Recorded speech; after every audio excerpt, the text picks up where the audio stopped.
ये अब हम एंड्रॉयड क्लास 2 में एक एप्लीकेशन बनाना, सिंपल सी एप्लीकेशन बनाना सीखेंगे एंड्रॉयड इक्लिप्स में।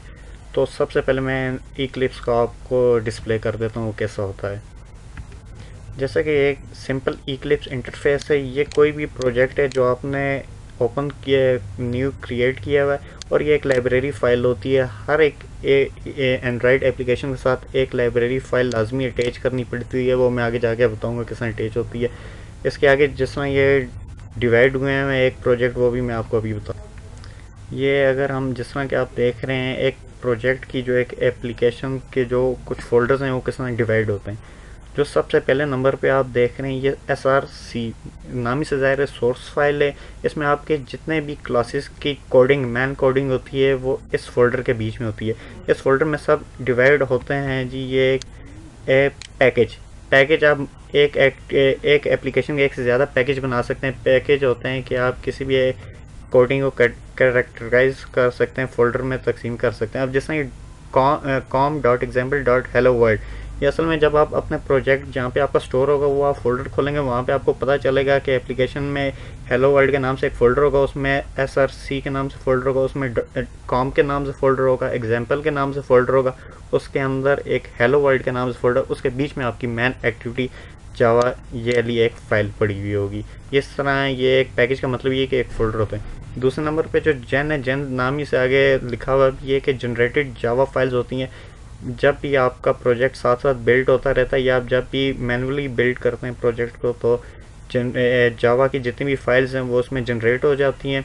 इसमें आर जो है, आर एक क्लास है जिसमें आप जितने भी वेरिएबल व्यूज़ जो कुछ भी डिक्लेयर करते हैं वो उसमें हेक्सा फाइल में स्टोर होते रहते हैं। वो रेफरेंस उसके स्टोर होते रहते हैं, वो भी आगे जनरेट होती है। ये जो आगे नीचे एक फोल्डर है एंड्रॉइड 5.1, ये जो भी वर्जन होता है आप जिस एप्लीकेशन के लिए काम करें, एंड्रॉइड 4.4, 4.2, उसका एक फ़ोल्डर बाय डिफ़ॉल्ट बन जाता है, उसकी कोई लाइब्रेरी डिपेंडेंसी बन जाती हैं। तीसरे नंबर पे जो बिन का फ़ोल्डर है, बिन के फ़ोल्डर में जब आप एग्जीक्यूट करते हैं या कंपाइल करते हैं अपने इस प्रोजेक्ट को, तो इसकी एक एग्जी फाइल यहाँ पे होती है .apk के नाम से, जो कि आप मोबाइल में इंस्टॉल करके एग्जीक्यूट कर सकते हैं एप्लीकेशन की वो फाइल्स, और उसके साथ की कुछ लाइब्रेरीज़ वगैरह स्टोर हो जाती हैं। लाइब्रेरीज़ लिब्स के नाम से, इसमें कुछ लाइब्रेरीज़ स्टोर होती हैं। अगर आपको प्रोजेक्ट में कोई एक्सटर्नल लाइब्रेरीज़ यूज़ करनी है तो आप यहाँ पे उसे ऐड करके उसका रेफरेंस दे सकते हैं। इसके बाद रिसोर्सेज नाम ही से ज़ाहिर है कि जैसा पहले भी मैं आपको थ्योरी में बताया कि इसमें आपके सारी रिसोर्सेज के हवाले से चीज़ें होती हैं। इसमें जो पहले कुछ चीज़ें ड्राइबल HTTPI, LDPI, MDPI वगैरह, ये इसमें आप रखते हैं अपनी इमेजेस वगैरह, कुछ फाइल्स रखती हैं। ये जो हर एक ड्राइबल के आगे HTTPI वगैरह रखा है, ये साइजेस, स्क्रीन साइजेस। अब जिसमें हम एक एप्लीकेशन बनाते हैं मल्टीपल स्क्रीन्स के लिए, जैसा कि एप्लीकेशन वो एंड्रॉयड फ़ोन पे भी चल सके, टैबलेट पे भी चल सके, एंड्रॉयड टीवी पे चल सके, तो उस हिसाब से एक डिवीजन होती है। मैं डिवीजन आपको अभी बताता हूँ ये डिवीजन के साथ। ये आप जैसा कि देख सकते हैं एंड्रॉयड की स्क्रीन को दो हिसाब से तकसीम किया जाता है। पहला है जी एंड्रॉयड साइज़ इंचज़, यानी कि इंच के हिसाब से एंड्रॉयड स्क्रीन को डिवाइड को। दूसरा होता है DPI, यानी कि DPI पिक्सल होते हैं। तो हर एक को आगे चार सब कैटेगरीज में डिवाइड किया जाता है। इंचज़ में चार हैं, small, normal, large, extra large. 2 से 3 इंच के दरमियान जो स्क्रीन होती है स्मॉल की कैटेगरी में रखते हैं, और 3 से जो 5 के दरमियान होती है उसे नॉर्मल, और 4 से लेकर 7 तक लार्ज, और 7 से 10 एक्स्ट्रा लार्ज कैटेगरी में आती है। ऐसे ही पिक्सल वाइज भी हम 4 हिस्सों में डिवाइड कर देते हैं। अब जो फोल्डर आपने देखा, ये जो फोल्डर हैं ट्राइबल, HTTPI, XTPI, LDPI वगैरह, ये वही फोल्डर हैं जो कि अभी मैं एक्सप्लेन किया कि ये कैटेगराइज डिवाइड होते हैं। इसमें हम उसी कैटेगरी के हिसाब से तस्वीरें रखते हैं। अगर आपकी इमेज, आपके जो एप्लीकेशन जहाँ पे रन हो रही है उसका स्क्रीन साइज़ अगर लार्ज है, एक्स्ट्रा लार्ज है, तो बाय डिफ़ॉल्ट जो एप्लीकेशन है वो उसमें इतना ऑटोमेटिक सिस्टम है कि वो उसी स्क्रीन के मुताबिक, अगर आपने सेम उसी का कोई लोगो या कोई तस्वीर रखी हुई है तो उसी फोल्डर हाई रेजोल्यूशन वाली फ़ोटो उठा लेगी। अगर नहीं रखी तो बाय डिफ़ॉल्ट जो लो क्वालिटी HTTPI फोल्डर में होती है तो वहाँ से वो इमेज उठा लेती है। अब जो इसके बाद है जी लेआउट, ये बहुत एक यूज़र इंटरफेस, यहाँ पे हम यूज़र इंटरफेस लेआउट डिफ़ाइन करते हैं जितने भी हमने यूज़र को इंटरफेस देने हो। मेन्यू में होते हैं कि जिस तरह मेन्यू भी आगे 2-3 किस्म के होते हैं कि एक simple menu, context menu, drop down menu वगैरह। तो यहाँ पे हम मेन्यूज़ डिफ़ाइन कर देते हैं XML में। ज़्यादा कोडिंग XML और जावा। ये जैसा कि आप देख रहे हैं वैल्यूज़ में डायमेंशंस हैं, स्ट्रिंग्स हैं, स्टाइल्स हैं। वैल्यूज़ में XML की तीनों फाइल हैं, डायमेंशन में हम बताते हैं एप्लीकेशन के डायमेंशंस क्या होंगे, ओरिएंटेशन और लैंडस्केप होगी, पोर्ट्रेट होगी, ओरिएंटेशन वगैरह हम बताते हैं। स्ट्रिंग्स में हम डिफाइन करते हैं जो भी वेरिएबल स्ट्रिंग्स। अब जो है एंड्रॉयड में जो मेन काम जैसा आप देख रहे हैं हर काम जो है फोल्डर वाइज हो रहा है, ये बहुत एक अच्छी इसमें कि क्वालिटी है कि आप हर काम में एक कैटेगराइज काम कर रहे हैं। स्ट्रिंग्स का ये फ़ायदा होता है कि फ़र्ज़ करें आपको एप्लीकेशन का नाम हर जगह यूज़ करना है, हर अपनी यूज़र इंटरफेस पे 10 या 5 जगह यूज़ करना है, तो आप एक ही जगह डिफ़ाइन कर लेंगे और इसको एक्सेस करते रहेंगे इन स्ट्रिंग्स की वैल्यूज़ को। अगर आपको एप्लीकेशन का नाम चेंज करना तो आपको 10 जगह चेंज करने की बजाय इसी एक स्ट्रिंग के वेरिएबल को इसकी स्ट्रिंग की फ़ाइल ओपन करने के बाद इसमें जो एक वैल्यू है उसको आप चेंज कर लेंगे। जैसा कि इसमें ये स्ट्रिंग में ये फेसबुक के नाम से एप्लीकेशन है, आप इसमें कुछ भी नाम चेंज कर देंगे तो जहाँ जहाँ ये वेरिएबल ऐप नाम से यूज़ होगा हर जगह वहाँ पे वो नाम चेंज हो जाएगा। ऐसे स्टाइल्स हैं, स्टाइल्स में आप मुख्तलिफ एप्लीकेशन के स्टाइल दे सकते हैं। ऐसे ही आप एक colors.xml के नाम से फ़ोल्डर बना सकते हैं जिसमें आप कलर्स दे सकते हैं। अब जो यहाँ पे वैल्यूज़ हैं, वैल्यूज़ के साथ आपने देखा होगा जो ये मैं मुख्तलिफ ये दिखाया, ये तो रेजोल्यूशन के हिसाब से ये ड्राइबल उसके फाइल्स हैं। आपने देखा होगा कि एक ही एप्लीकेशन होती है मल्टी लैंग्वेज के लिए होती है, यूज़ होती है। जैसे कि आपको इंग्लिश के लिए भी एक ही लैंग्वेज चाहिए, उर्दू के लिए भी, तो यहाँ पे आप एक अलग से एक फ़ोल्डर बना देंगे कि values/en यानी कि इंग्लिश, values/ur उर्दू। तो ये मल्टी लैंग्वेज होती है, ये बहुत ही एडवांस टॉपिक है, हम आगे डिटेल में डिस्कस करेंगे। इसका मकसद यही होता है कि अगर यूज़र उर्दू में लैंग्वेज एप्लीकेशन देखना चाहे तो सिंपल आप ये करेंगे, स्ट्रिंग का जो वेरिएबल नाम है वो सेम रहेगा, जैसा कि ये ऐप नाम है ये सेम रहेगा, लेकिन यहाँ पे बिलाल जो इंग्लिश में लिखा है ये हम उर्दू में टेक्स्ट चेंज कर देंगे जिस हिसाब से भी हमें चेंजिंग करनी है। तो यही होगा कि मल्टी लैंग्वेज भी हो जाए। इसलिए ऐसे ही होता है कि जो मल्टी जैसे वेब डेवलपमेंट में होता है रिस्पॉन्सिव थीम होते हैं, उसके लिए ये होता है कि हम जिस ये लेआउट बना रहे हैं तो ये लेआउट सिंपल है, तो इस लेआउट को भी आगे हम स्क्रीन वाइज डिवाइड करके नए नए लेआउट्स बना देंगे। तो वही बात है कि एंड्रॉइड ऑटोमेटिकली पिक कर लेगा कि स्क्रीन का लेआउट कैसा है, उसका साइज़ कैसा है, तो उसी हिसाब से एडजस्ट करके वो दिखा देगा आगे आपकी एप्लीकेशन पे। अब स्क्रीन जैसा दो ओरिएंटेशन होती है, पोर्ट्रेट और लैंडस्केप। आप इसे मैनिफेस्ट में जाके इसे वो भी कर सकते हैं कि क्या कहते हैं, इसे फिक्स भी कर सकते हैं कि जिसकी ओरिएंटेशन है वो एक ही फिक्स रहे। तो इसके अलावा आप इसको ये भी कर सकते हैं कि आप इसकी ओरिएंटेशन जो है वो ऑटोमेटिकली चेंज भी कर सकते हैं, जो जैसा कि आपने देखा स्क्रीन रोटेट का फीचर हो। तो नेक्स्ट हम अपने कोड की तरफ जाते हैं। क्या मैं आपको एक नया प्रोजेक्ट क्रिएट करके दिखाता हूँ। सबसे पहले फाइल में जाएंगे, न्यू, तो मेरे पास ये इंटीग्रेटेड इक्लिप्स चुना है, तो इसमें एंड्रॉइड एप्लीकेशन प्रोजेक्ट के नाम से नाम मैं कोई भी देता हूँ, हेलो के नाम से दे दिया। इसमें मिनिमम टारगेट जैसे मैं बताया मैनिफेस्ट में भी हम डिक्लेयर बाद में कर सकते हैं, इसका मिनिमम मैं फर्स्ट कहें 12 रख लेता हूँ। टारगेट 4.x से कुछ भी हम कर लेते हैं, 4.2 जेलीबीन कुछ भी कर सकते हैं।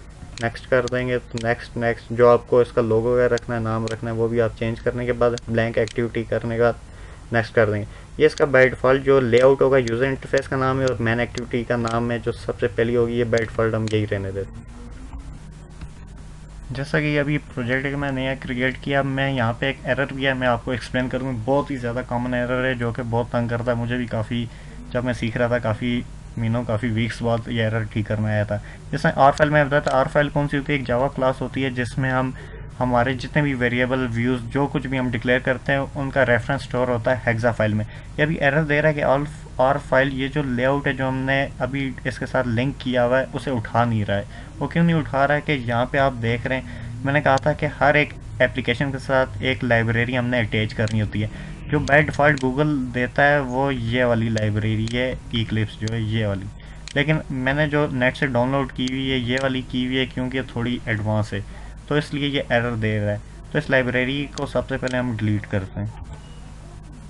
डिलीट हार्ड डिस्क से डिलीट करना है, वर्क स्पेस है।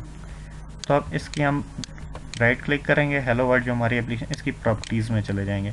प्रॉपर्टीज़ में एंड्रॉइड में देखें ये वो फाइल है जो एरर कर रही थी, हमने डिलीट कर दिया। ये जो है दूसरी फाइल जो हमने डाउनलोड की हुई लाइब्रेरी, ये इसका लिंक कर देनी है। तो ये जैसे कि आप देख रहे हैं मैंने इसके लाइब्रेरी तो चेंज कर दी, फिर भी एरर है। एरर इस वजह से जो इसके ऊपर ये जो इंपोर्ट फाइल हुई है ये पुरानी लाइब्रेरी की हुई है और एक्सटेंड कर रहा है एक्शन बार एक्टिविटी को। इसे हमने डिलीट करना है, एक्टिविटी रख देना है और कंट्रोल शिफ्ट ओ ये यूज़ होता है। कंट्रोल शिफ्ट ओ हम प्रेस करेंगे, ये इसलिए होता है कि मिसिंग जितनी भी लाइब्रेरीज होती हैं उन्हें ऑटोमेटिकली इंपोर्ट कर देता है ये इंपोर्ट, और आपने देखा कि सारे एरर रिमूव हो गए। तो ये पैकेज का नाम है। जैसे मैं बताया था इंपोर्ट वो होती हैं जो हम व्यूज़ या चीज़ें यूज़ करें। जैसे हम एक्टिविटी यूज़ करें, इसकी फ़ाइल इंपोर्ट होगी, ये लाइब्रेरीज वगैरह इंपोर्ट हो जाती हैं। मेन क्लास से एक्सटेंड कर रहे हैं हम एक्टिविटी में, यानी कि मेन क्लास में हम एक नॉर्मल एक्टिविटी की फंक्शनलिटी यूज़ करें।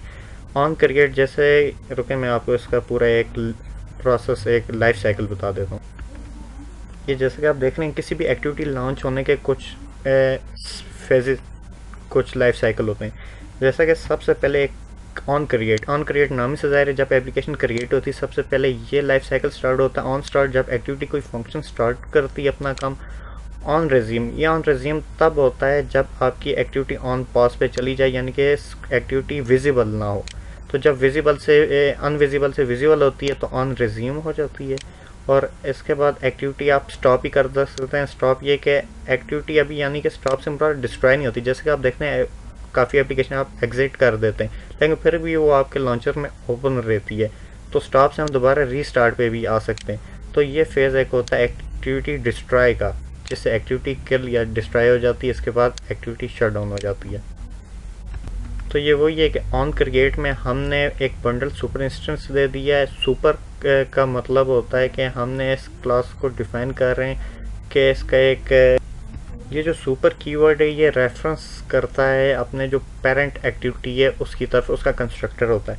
तो हमने बताया कि सुपर डॉट ऑन क्रिएट की एक्टिविटी है, तो उसमें हमने बता दिया सेट कंटेंट व्यू। इसका मतलब है कि इस एक्टिविटी पे कौन से लेआउट, कौन सा व्यू यूज़र इंटरफेस शो करना है। ये कीवर्ड है सेट कंटेंट व्यू, और वो ये जहाँ पे हमारी सारी फीचर्स, सारी चीज़ें रेफरेंस होता है। और डॉट क्या चीज़ हम उठा रहे हैं, लेआउट कौन सा, एक्टिविटी मैन, जो मैं बताया था बाय डिफ़ॉल्ट ये बना हुआ है resources layout activity man. Shortcut तरीका होता है कंट्रोल का बटन दबा के रखें और इसके ऊपर कर्सर लेके जाएं, क्लिक कर दें तो वो आपको उसकी डेस्टिनेशन की तरफ लेके चला जाएगा। तो ये इसका अभी ग्राफिकल व्यू लेआउट है जहाँ पे सिर्फ हेलो वर्ल्ड लिखा हुआ है। यहाँ पे आप कुछ भी टेक्स्ट कर सकते हैं। इसको मैं अभी आपको बताता हूँ इसका भी एक्सएमएल थोड़ी डिटेल में। जैसे मैं बताया था on create menu by default होता है, इसमें मेन्यू ऑन जो भी होते हैं वो इन्फ्लेंट हो जाते हैं। फिर ये इसके बाद है कि अगर मेन्यू का कौन सा ऑप्शन सेलेक्ट हो तो उसे कौन सा फंक्शन परफॉर्म करना है यहाँ पे हम डिक्लेयर कर देते हैं। तो अभी हम सिंपल बेसिक पे जा रहे हैं। यहाँ पे जो लेआउट यूज़ हुआ है मैं आपको लेआउट की टाइप्स भी बता देता हूँ। यहाँ सबसे पहला एक लेआउट है लीनियर लेआउट ये कि वो जिस तरह हम समझते हैं कि आप एक डब्बे के ऊपर दूसरा डब्बा रख रहे हैं, एक डब्बे के साथ दूसरा डब्बा रख रहे हैं, ये साथों साथ होता है। इसमें ओरिएंटेशन अगर हम इस लीनियर लेआउट को दे देते हैं वर्टिकल, तो आपकी जो पहली आपकी जो चीज़ व्यू होगी तो दूसरी व्यू उसके नीचे आ जाएगी। इसी तरह तरतीब वाइज वर्टिकल एक के साथ दूसरी के साथ तीसरी आती जाएगी। अगर हम ओरिएंटेशन उसकी हॉरिजॉन्टल दे देते हैं तो उसकी डायरेक्शन ये चेंज हो जाएगी। इसमें आपको कोई रेफरेंस नहीं देना पड़ता। जैसे कि लीनियर लेआउट की एक एग्जांपल है जिसमें इसने ओरिएंटेशन हॉरिजॉन्टल दी हुई है। तो देखें जो भी बटन इसने नीचे डिक्लेयर किए गए हैं वो हॉरिजॉन्टली आगे आगे शो होते जा रहे हैं। ऐसे ही वर्टिकल है, वर्टिकल में जो बटन वो डिक्लेयर करता जाता है वर्टिकल पोजीशन में ओरिएंटेशन में नीचे नीचे शो होते जा रहे हैं। इसके बाद एक लेआउट होता है ग्रेविटी में हम उसकी अलाइनमेंट डायरेक्शन बता देते हैं कि वो जो व्यू है यानी कि बटन है, टेक्स्ट व्यू है, टेक्स्ट बॉक्स है, जो भी है स्पिनर वगैरह है, वो क्या लेफ़्ट पे शो का, टॉप पे, बॉटम पे, centre right, centre left, centre top, इस तरह इसकी हम डायरेक्शन अलाइनमेंट डिक्लेयर कर देते हैं। ये इसकी एग्जांपल भी आप वेट्स, ये बहुत ही एक मज़े की चीज़ है, लीनियर लेआउट में यूज़ होती है। वेट्स में हम बता देते हैं कि अगर हमारा कोई एक लीनियर लेआउट है तो अगर उसे मैं तकसीम कर देता हूँ एक लीनियर लेआउट को 3 हिस्सों में, तो बटन मुझे लगाने हैं 2 बटन लगाने। तो अगर मैं उसका वेट लीनियर लेआउट का 3 दे दूंगा तो उसमें अगर मैं पहले यानी कि आप ये समझेंगे उस लीनियर लेआउट को मैं 3 हिस्सों में तकसीम कर रहा हूँ। और अगर मैं पहले बटन को वेट दे देता हूँ 2 का, तो ये होगा जो वो एक लेआउट के 3 हिस्से होंगे उनमें से जो 2 हिस्से बनते होंगे, यानी कि उसका जो 2/3 पार्ट होगा वो एक बटन कैप्चर कर लेगा, और जो लास्ट वाला है उसे मैं वेट 1 देता हूँ, यानी कि जो आखिरी तीसरा हिस्सा है वो कैप्चर कर देगा। इस एग्जांपल में भी उसने वेट इसका 5 दिया हुआ है, उसमें से एक वेट पहले बटन को दिया हुआ है, 3 दूसरे को और 1 तीसरे को।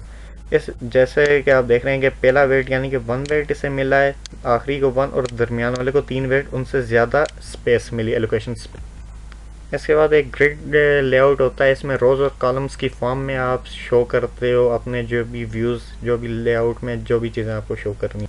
सिमिलरली एक टेबल लेआउट होता है, वो भी ग्रिड व्यू की तरह होता है, उसमें भी रोज़ और कॉलम्स की एग्जांपल्स होती है।